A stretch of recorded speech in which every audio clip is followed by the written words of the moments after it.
And welcome to the Aaron Katzman Show. I'm your host, Aaron Katzman. We speak about your life, your money, and your investments. And as always, we're coming to you from their spiritual and soon-to-be financial capital of the world, soggy, very soggy, Jerusalem, Israel. If you like this, and why wouldn't you? Please hit the like button below and subscribe to both the podcast and the YouTube channel. We are continuing on through our series of entrepreneurs. And it is my pleasure today to bring on the show Yonit Schiller, who is both a licensed tour guide and a professional photographer. Her photographs have appeared even in National Geographic, ladies and gentlemen, so she's like serious.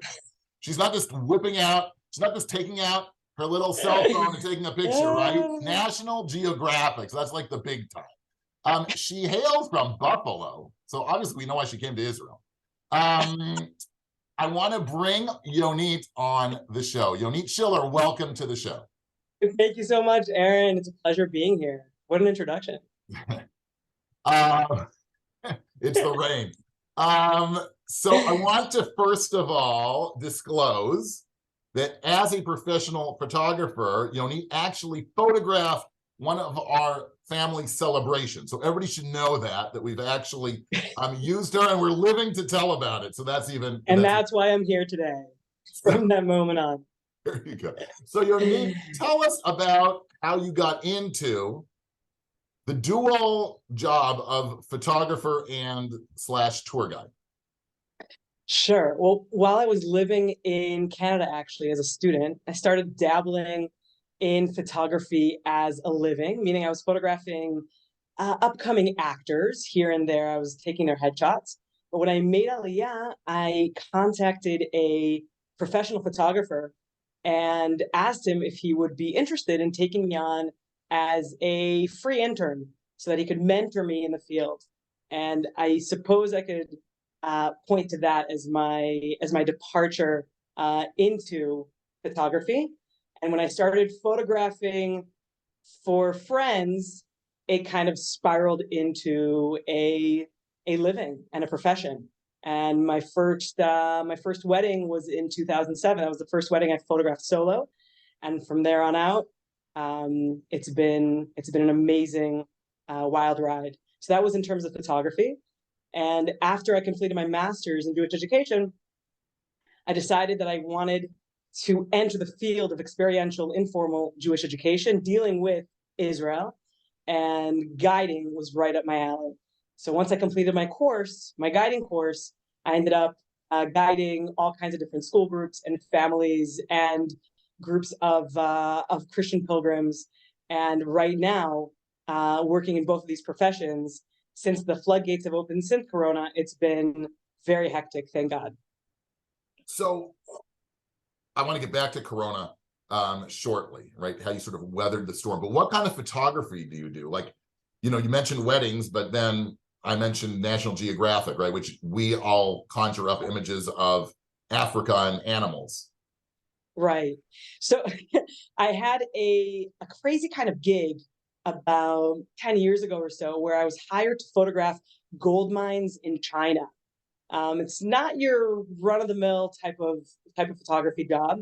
And of course, when I was offered it, I decided to jump on the bandwagon and see what it was all about.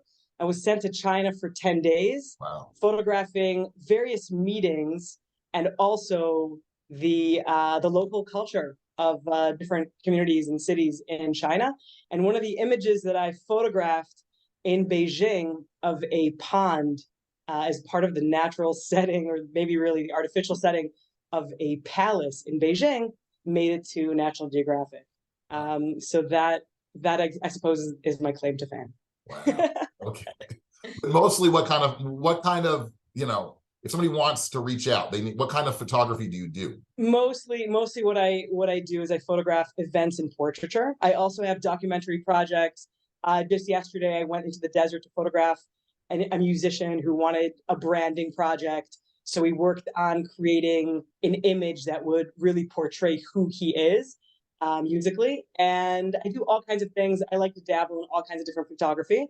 I really enjoy working with different people. And one of the things I love best about photography is helping them bring out the best version of themselves so that when they see the image of themselves, they're pleasantly surprised. Sometimes, I mean, I hope that it was the case with your family, but showing them the truest form of themselves through their inner calm and happiness, and it really is reflected in those photos. So, what I really love about what I do as a photographer is the interaction that I have with the people that I'm photographing, and ultimately the results that bring a smile to their face. And for sure, I can testify to that because I have no inner calm or harmony, and it came across in the pictures. So you're like a magician as well. You have a third profession, that's magician. Aaron, you got to fake it till you make it. That's it. So you grew up, right? Growing up, did you like think that you were going to end up having your own business? Or is this, is that something you sort of dreamt of, or even, or when you got into photography, did you think you were going to work for somebody, or like, speak a little bit about that aspect of it? It's a great question. I grew up going to public high school, and one of the electives that was offered to me, and I'm grateful to have that experience to this very day, is photography. So I picked up a DSLR camera for the first time, probably my sophomore year of high school in 10th grade, and photographed black and white film, and developed it all in the darkroom and spent hours upon hours in the darkroom, for those who still know what a darkroom is. Right. And there was something very therapeutic about it, really developing the images one by one, taking the time to see the image develop, come to be, and emerge through the developing process. That was, I think, something that definitely piqued my interest and motivated me to keep going, wanting to see where my creativity took me. And throughout the years after high school, still dabbling into photography, but not moving into the digital format until making Aliyah and working with a wedding photographer here. But ultimately, I think I always wanted to be a photographer. I never envisioned myself becoming a wedding photographer or an events photographer. I always wanted to traipse around the world, frolic throughout different countries, and meet local communities. And that's still what I do a couple times a year, but not as a full-time gig.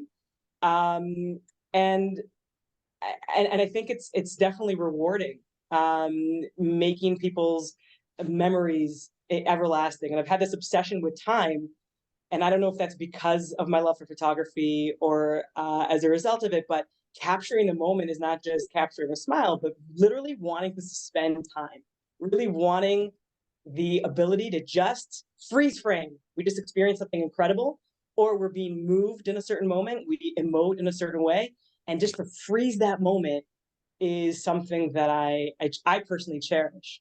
So I know that we're living in a different age today in the 21st century, where everybody's snapping away with their smartphones and are losing the capacity and the ability to actually be in the moment.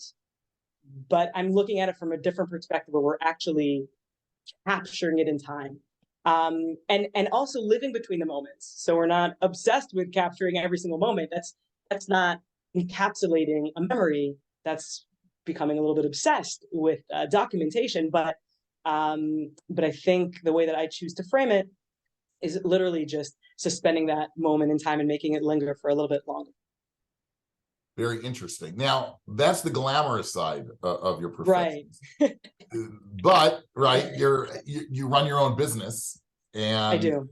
And you're running a business in a sort of a foreign land, right? You grew up in Buffalo. What's Sure. that like, right? The challenges, the fun parts. How is that, right? How do you find being a businesswoman?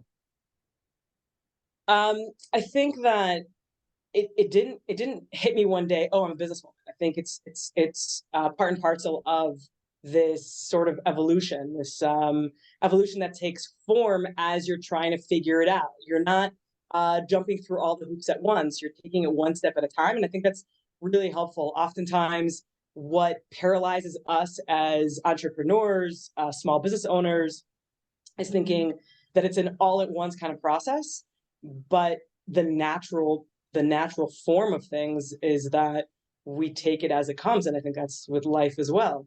And it wasn't obvious to me in one fell swoop what I needed to do to create my business in a way that would, thank God, spiral into what it has become today.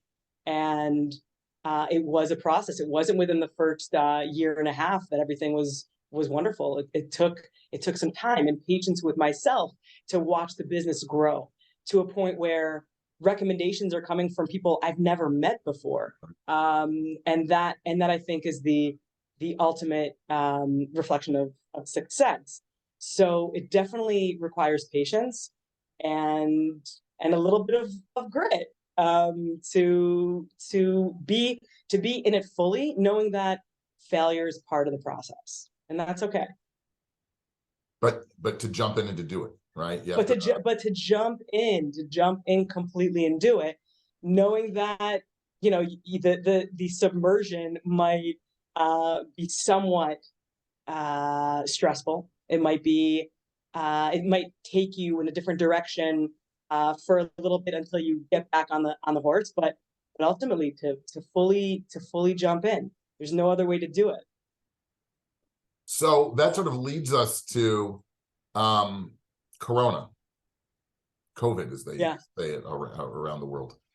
You're in two professions, which I would at least seemingly, right, were impacted by the pandemic, especially when the whole country was closed multiple times for multiple months. How did you sort of weather the Corona storm?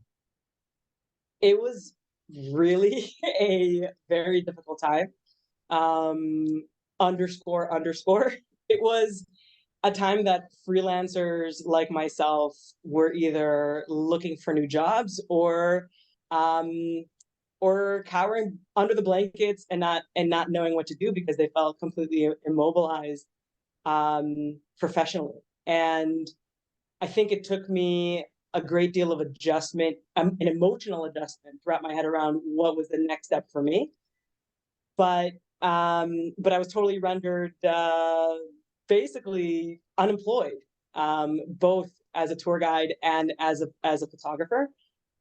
I think during this time, I tried to reshift and reframe what I needed to do and reprioritize, and that meant connecting, staying in touch with previous clients, having them become more aware of my what I wanted to do in the future or what I was currently dealing with in terms of the hardships of Corona. But that didn't mean that I wasn't going to stop photographing, and that didn't mean that I wasn't going to plan their trips in the future.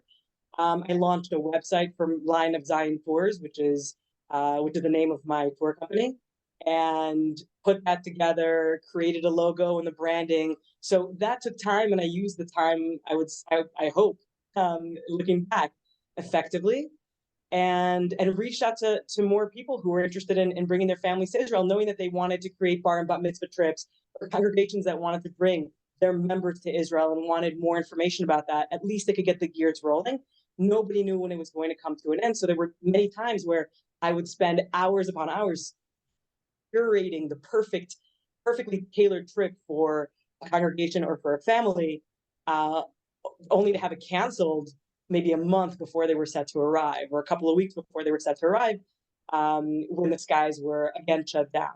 So definitely encountered the challenges on multiple levels, and frequently, unfortunately.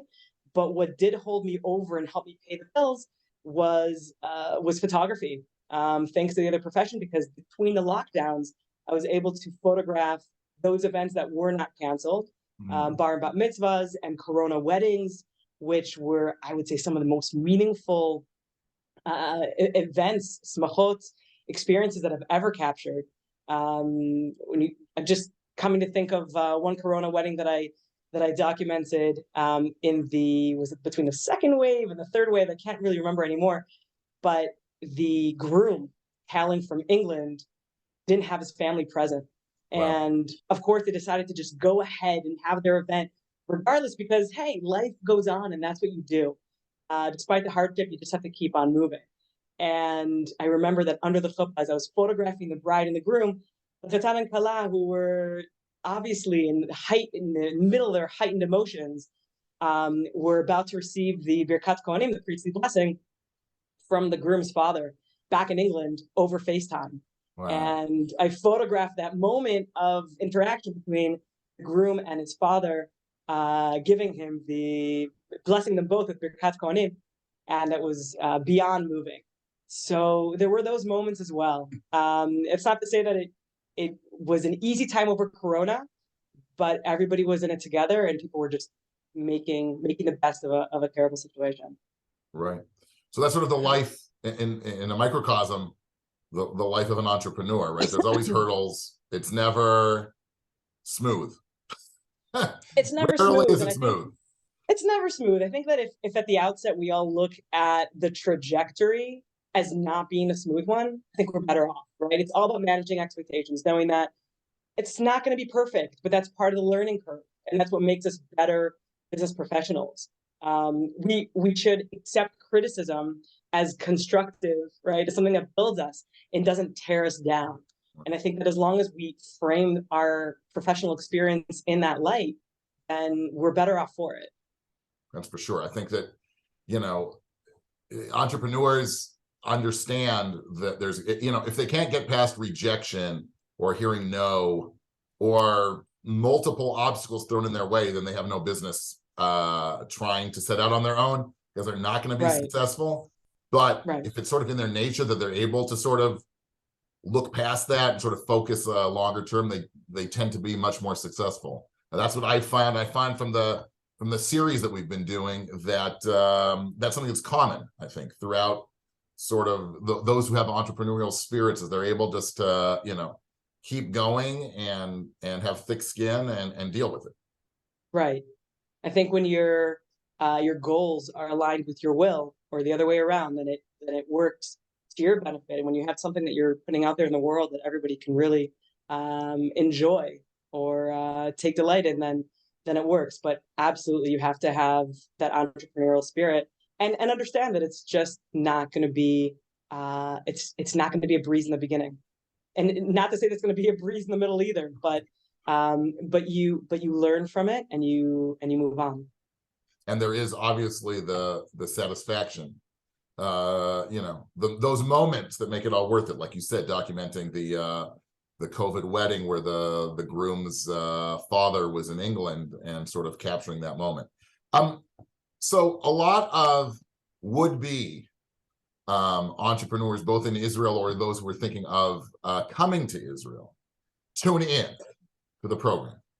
And what we sort of customarily do at the end is we give like a tip to those prospective entrepreneurs. What would be sort of a tip that you would give someone who's thinking of taking the plunge and opening their own business? I think that there are many pieces of advice that I could give, or anybody could give, but one thing is maintaining a certain perspective that we really are where our thoughts are, and never to sell yourself short. And I do believe, living in Israel and being in Ola, right, coming back as a Ktina Chozeret, I do believe in Theodore Herzl's words, if you will it is no dream. And I remember also, as a tour guide, one of the things that I relate to other people is that Mark Twain comes here in 1867, and he writes about how Israel's a wasteland. There's nothing here, swamps and desert. And, we move forward in history, and what's amazing is that, 100 years ago, there's pretty much nothing here. And yet Israel today is this incredible, flourishing, and beautiful country that once reduced to swamps and a desert is today on the cutting edge of medical advancements and high tech and all kinds of research. And the food is just amazing, right? But the idea is that if yesterday, right, 100 years ago, pioneering was equated with back-breaking labor, people coming here and building up kibbutzim and settlements, today, in my vision, the idea of pioneering can be equated with entrepreneurship, and that's what it's all about. It begins with a dream.